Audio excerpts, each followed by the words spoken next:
Thanks for checking out this episode of the Rookie Big Board. If you enjoy the show, you can check out all of my work, patreon.com/theFFeducator, and make sure to subscribe.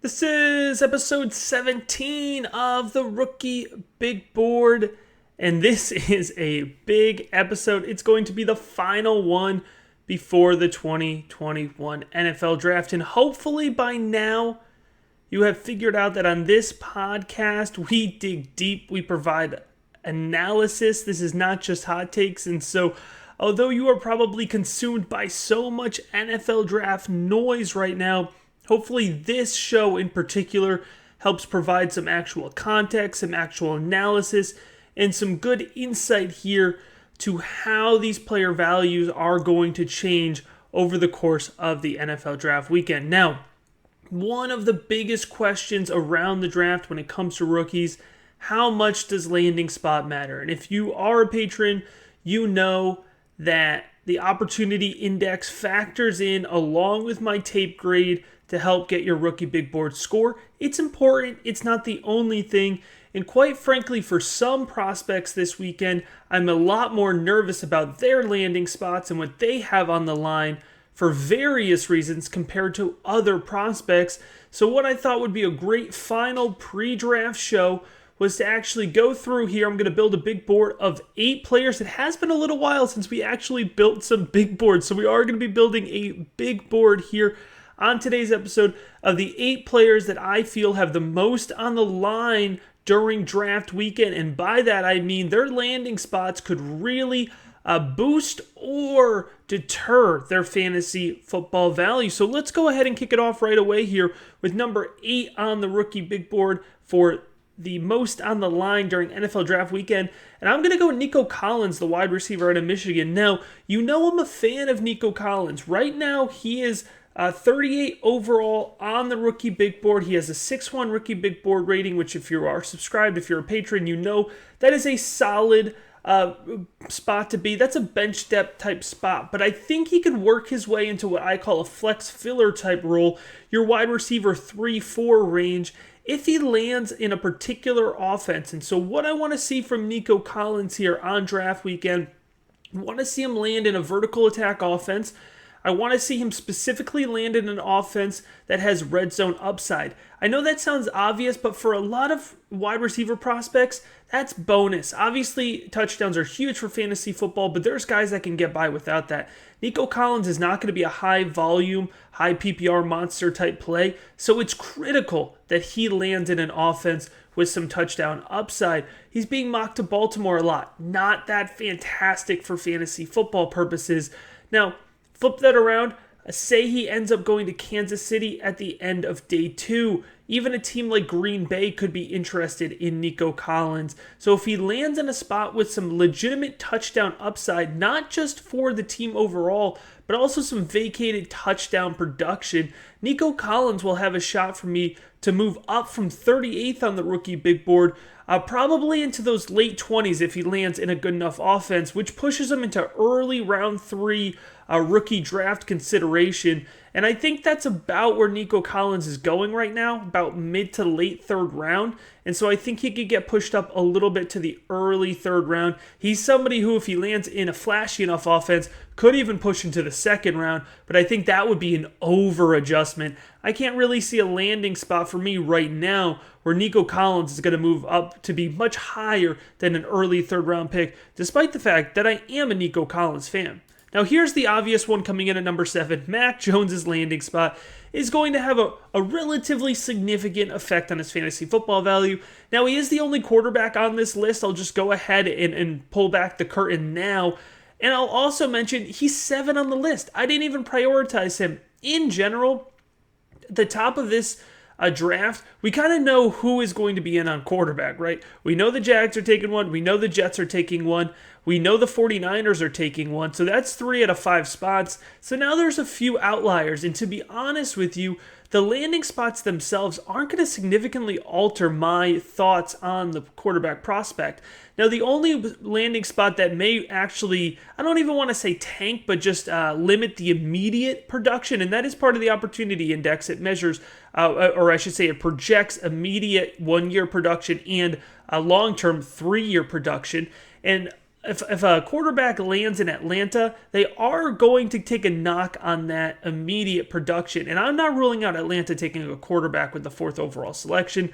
But then you have teams like Carolina and Denver who are all in the mix. But my point here being is that Mac Jones is really the only quarterback where I feel his landing spot outside of Atlanta could really hinder his fantasy football value. So with Mac Jones, I want him to be specifically in an offense where he is able to deal to playmakers. I think that is his best spot. I also really want him behind an offensive line that I trust. So I've said consistently that if he falls, which I still expect from my eyes, and I'm not an insider, but from my eyes, I still think he could fall outside those top 5 picks. And if a team like Washington moves up, I think that's the dream. I'm a little worried about Carolina's offensive line. I'm worried about Denver's offensive line if they end up with him. Obviously, San Francisco would be a great spot because the coaching staff there would be a nice bump to him. But Mac Jones is somebody who, because I'm lower on him already than, general... I don't think I'm lower than him on general consensus. I have him 16 on the rookie big board, even in a super flex league. That probably is a little bit lower. I can't see myself getting on board, even if he lands in San Francisco, which seems to be the dream for everyone. I can't see him really pushing much past maybe like 112, but I don't think I'm going to end up with Mac Jones just about anywhere here on my fantasy rosters this season. Now, the next one coming up here is Rashod Bateman, and I had to talk about Rashod Bateman because I swear I've talked about him on every single episode this entire draft period. And here's the thing, Rashod Bateman, and I've said this all along here, Rashod Bateman has the opportunity to be a good fantasy football player. This whole process, I just haven't liked him quite as much as other folks. But he is right now sitting here as my wide receiver 7. So now, how does Rashod Bateman get from wide receiver 7 to maybe closer to consensus where a lot of folks have him? I want him to land in a high volume role. I mentioned earlier, I cared earlier about Nico Collins getting that red zone production. I don't care with Rashod Bateman. I want him to step into an offense where he can show up year 1 and eat volume, because I think that is going to be his path to fantasy football relevancy. My ideal landing spot for him is Detroit with pick 41. I do think he could still be around with Detroit at pick 41 because they have a huge amount of vacated production. I'm not scared of Rashad Perriman or Tyrell Williams, and so, or really Quentin Cephas for that matter. So I think Rashod Bateman could go in there and just kind of be Jared Goff's guy, especially if Jared Goff could kind of work within a little bit more structure and just kind of feed his receivers, not get too creative, not asked to do too much, not asked to push the ball down the field too much. And especially if they let Rashod Bateman play over the middle of the field, I think he could do just fine in that role. And that is, for me, where he's going to jump into the top 5 wide receiver rankings for me. Most likely, obviously, depending on what happens with some of these other guys that are in front of him. So Rashod Bateman here coming in number 6. I want volume for Rashod Bateman, and I don't care as much about the red zone potential. Now, Amari Brown, he's going to come in at number 5 here on the rookie big board for me of players with the most on the line on draft weekend. Amari Brown is a guy that I honestly am still struggling to evaluate. The analytics community has pushed Amari Brown's ADP up really high. I know a lot of analytics folks who are in on Amari Brown as high as the early 2nd round. Right now, Brown is still 33 on the rookie big board here. He has a rookie big board rating of 6.2, so he's just ahead of Nico Collins. And I mentioned that puts him in a bench depth spot here on the rookie big board scale. Now, for most folks, I think they have Amari Brown closer to a flex filler or even a weekly starter, projecting him anywhere from a wide receiver 2 to 4 range. And I'm just not there on Amari Brown yet. But I could be in on Amari Brown if he's used and employed in a similar way as he was at UNC. Now, he's run a limited route tree, which is fine. That's not the biggest red flag. I want him along the boundary. That's where I think he worked best. I think his athleticism and his straight line speed in particular and his ball tracking ability could lead to him being a good boundary wide receiver. Honestly, he could go anywhere on day 2. I don't think he'll go early. I think he could go late day 2. There's a variety of spots that he could play in. Obviously a team like New Orleans jumps out. I don't have a ton of fantastic guesses.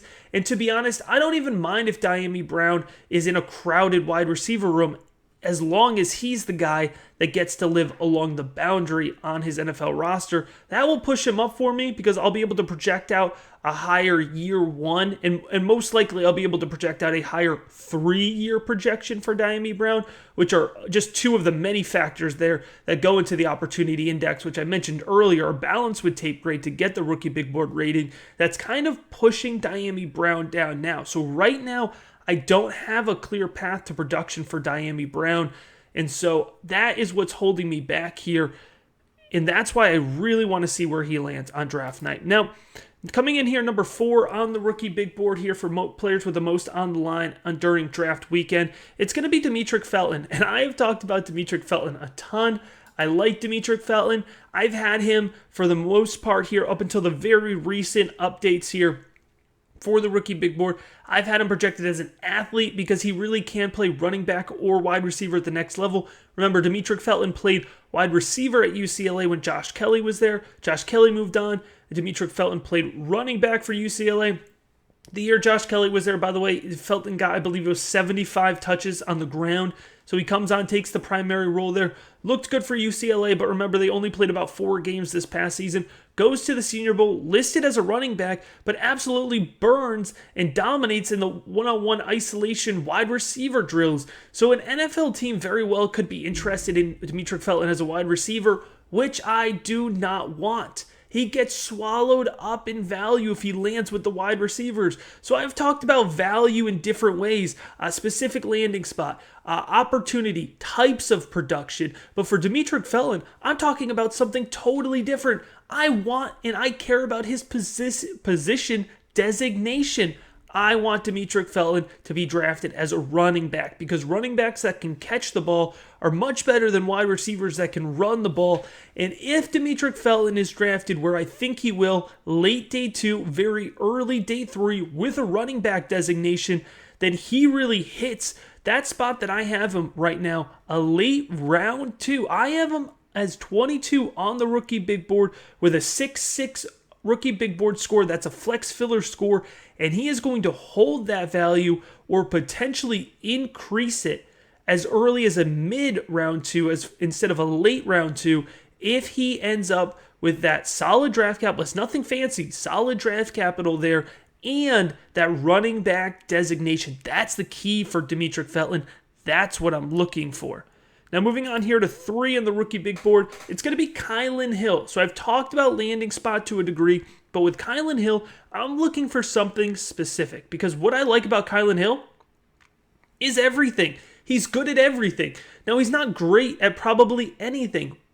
Contact balance, I would say he has great contact balance, but he is good at everything. He's good in between the tackles. He's good running off tackle. He's got good vision. He has nice pass catching ability. He has solid speed, solid burst, and he is good in pass protection. So what do I want from Kylan Hill? A guy who's probably going to go day 3. I want him to hopefully land in a backfield where if the starter goes down, he can take on that full workload. Right, so that's what I'm looking for here for Kylan Hill. It doesn't sound very exciting, but look at, if he ends up in Tennessee, Derrick Henry goes down, or even say just 2 years. Remember, Derrick Henry has that, Tennessee has that out on Henry's contract after 2 years. Say Kylan Hill ends up in Tennessee, and then, in 2 years, he could be the back. And in the meantime, especially, here's another thing to add on to it. Second contract running backs. NFL teams are going to start lessening the load even on these bell cow, quote, I use that in quote, type running backs on their second contract because we know these guys fall off quick. So put Kylan Hill in that type of situation where he can maybe get 20 to 25%, before really getting an opportunity, and then he could take over that backfield as a complete running back for a variety of reasons. Maybe the starter goes down with injury, which we know happens to running backs all the time. Maybe the contract runs up. Maybe the player just falls off. We see second contract running backs fall off with little warning consistently in fantasy football. So if Kylan Hill can be in that type of situation, then he has the potential here. Now he's going to still stay as a bench depth guy, right? Because I don't think he's going to start he's not going to be a starting running back most likely come September, despite the fact that I think he has the traits to be a starting running back. So he's still going to be in that bench depth type setting, but he's somebody who I would be willing to, consistently draft at the top of the third round, just hoping that I get the opportunity to use him in the future. Now, in a similar vein here, Michael Carter is number 2 on the big board. And Michael Carter is somebody who I would say, not on consensus with a lot of folks.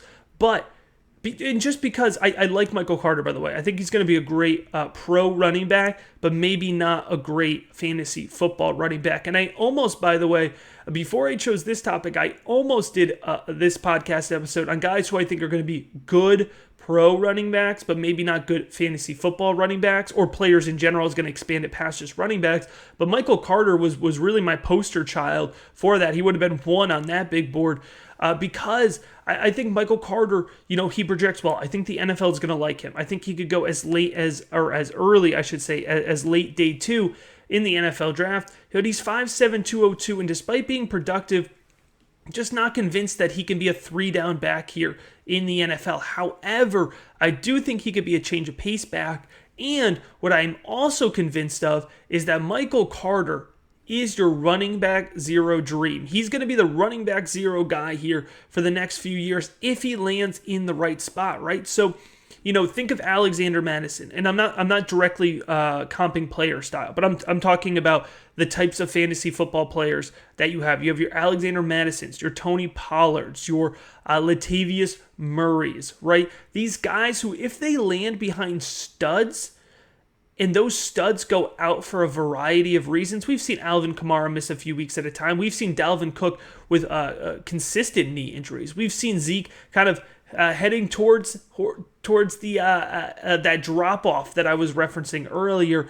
Well, there's a stud running back out there that I think really he doesn't have a guy behind him, and I think Michael Carter would be perfect with the Carolina Panthers. So if Christian McCaffrey misses time, which by the way, he's been extremely healthy early on in his career, but he's also a second contract running back. Even, these guys that you think can't drop off, they do out of nowhere. We saw that with Todd Gurley, for example. So if Michael Carter ends up as a second running back in Carolina, which they desperately need, by the way, remember they only really had Mike Davis, and Mike Davis went on to Atlanta. So they really have nobody there behind Christian McCaffrey. I think they have to address that during the draft. And I think they would love Michael Carter. I think he would fit really well behind Christian McCaffrey.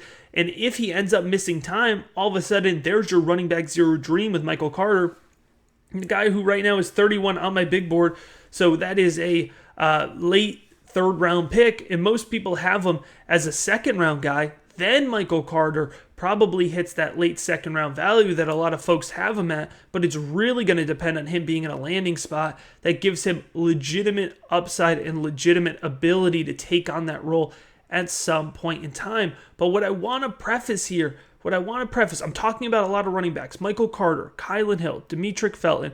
What I want to preface is that you don't want to over-invest in these guys. I talked about they all could gain value, but you notice I didn't say any of these guys were late 1st round picks. I didn't say any of these guys were early 2nd round picks, talking about the running back specifically here. And it's because, a player can increase in value without skyrocketing in value. And I think that's where we see the discrepancy sometimes when it comes to fantasy football, a la Keyshawn Vaughn. The red flags were there. I like taking the shot on Keyshawn Vaughn. And by the way, I still think he could turn into something at the late end of the 2nd round. The reason folks are salty about drafting Keyshawn Vaughn last year is because they did in the late 1st round. So you can increase in value here coming into the draft without necessarily skyrocketing your value after the draft. And here's number 1 on the big board. It is another running back here, and it's Trey Sermon. Trey Sermon seems to be the quickest rising player from the NFL perspective on things here.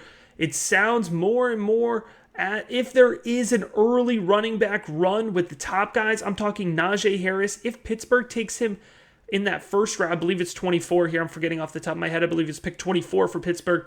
If they take him, we could see a quick reaction run here with the Jets and the Dolphins probably taking running backs there at the top of the second.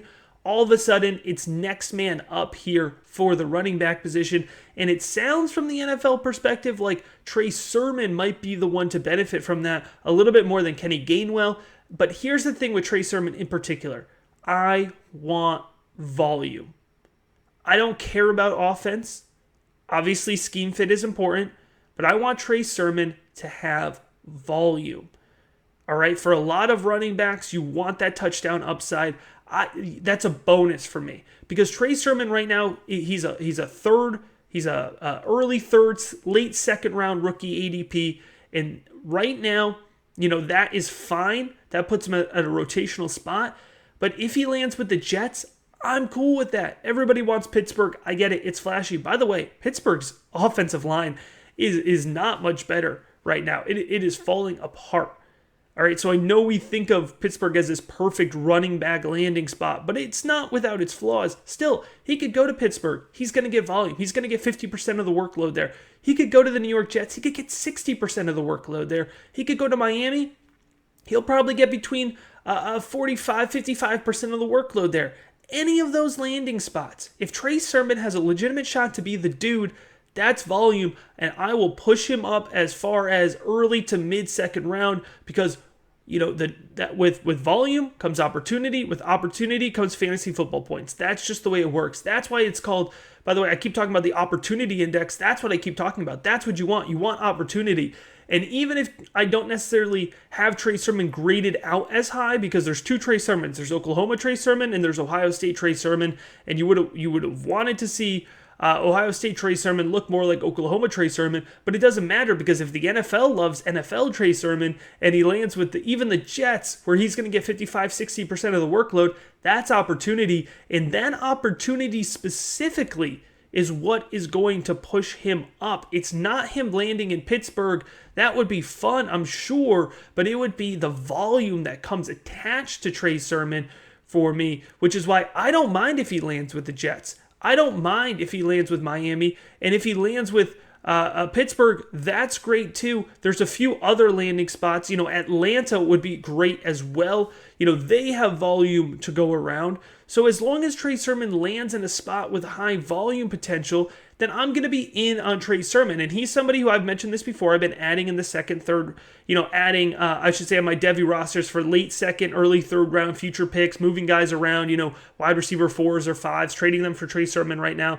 But it's a little bit of a gamble. If he lands in a running back by committee, I'm out. It's not going to be there for Trey Sermon because I don't think his traits and his ability are so explosive and have so much upside that he's necessarily going to stand out quickly in a running back by committee. However, if he does have the opportunity to really take on that key role, I don't care what team it is, 45% or higher projected running back or rushing volume in his first season, I'm in on Trey Sermon. That's your big board here of players with the most on the line here during NFL Draft Weekend. Number 8, Nico Collins. Number 7, Mac Jones. Number 6, Rashod Bateman. Number 5, Amari Brown. Number 4, Demetric Felton. Number 3, Kylan Hill. Number 2, Michael Carter. Number 1, Trey Sermon. I appreciate you listening to this episode. Hey, it has been a fun 17 episodes pre-draft. I am going nowhere. This is a 365 rookie analysis. So after the draft, we're going to spend some time breaking down landing spots, opportunity, projections. We're going to updated rookie big board ratings, which, by the way, they will be updated for patrons who have access to the rookie big board. They'll be updated throughout draft weekend, all the way through. In between all my guest spots that I'm doing, I'm plugging in, I'm updating these values, and they're going to be ready to go for your Monday morning rookie drafts. So I'm going to be breaking down those values after the draft, and then we're going to be, over the summer, taking an early look at the 2022 rookie big board, because that will start to get built out fairly quickly here after the 2021 NFL draft is over. So it is never stopping here, 365 on the rookie big board. I appreciate you listening in. If you enjoy this content. If you need rankings for your rookie drafts, patreon.com/theFFeducator. 102 complete film reviews, 169 rookie prospects ranked, Devy prospects 200, Dynasty prospects 200, top 75 cornerstone, all of that. $3 a month. You want to go up to $6 a month, we can do a one-on-one draft consultation, and you get my full NFL draft projections for 2021, and not NFL draft, NFL projections, every fantasy football player for 2021, including specific projections for rookies. Right now they're pre-draft, but they will be updated for post-draft and landing spots. Again, all of that, patreon.com/theFFeducator. Thanks for listening in. Have a fantastic NFL draft weekend, and I cannot wait to just chop it up. We're going to be so active in the patron Slack channel. It's going to be so much fun. I cannot wait for these instant reactions. I can't wait. It's going to be an absolute blast. I hope you enjoy it just as much as I did.